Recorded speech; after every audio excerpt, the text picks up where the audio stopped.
This question says, let p of x equal 3x squared. I'm going to write this bigger.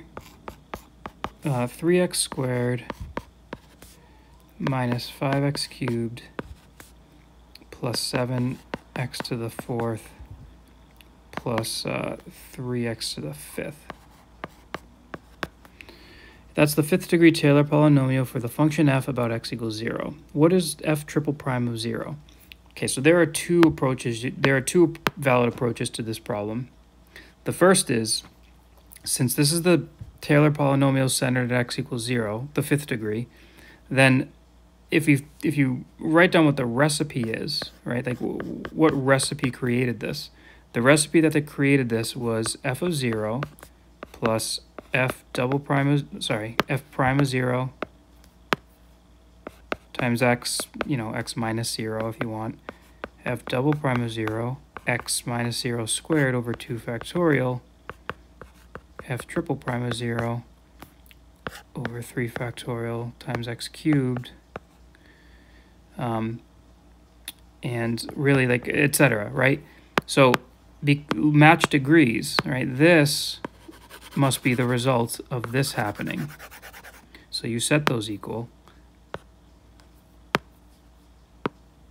So that means that f triple prime of 0 times x cubed divided by 3 factorial must match, or must become, that. Now obviously the x cubes aren't even relevant because they can divide. And now you're just going to multiply both sides by 3 factorial.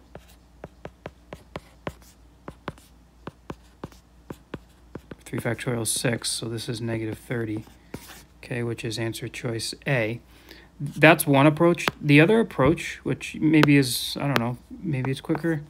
The other approach is to remember the whole thing about these polynomials is that their derivatives match all the way up to the fifth degree. The derivatives are going to match. And so like the third derivative at 0 is going to equal of the function is going to equal the third derivative of the polynomial. These are designed to match in that way. And so then what you could do is you could find, you could find p prime, which would be 6x minus 15x squared plus 28x cubed plus 15x to the fourth. The second derivative is 6 minus 30x plus 28 times 3. Oh, God.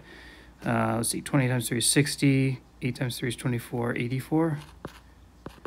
X squared plus 60x cubed.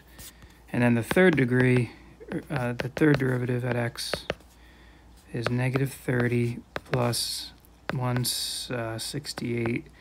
Actually isn't going to, it doesn't even really matter. Oops, 60 times 3 is 180x. It's not going to matter because I'm about to plug in 0, right? I'm about to plug in 0 here.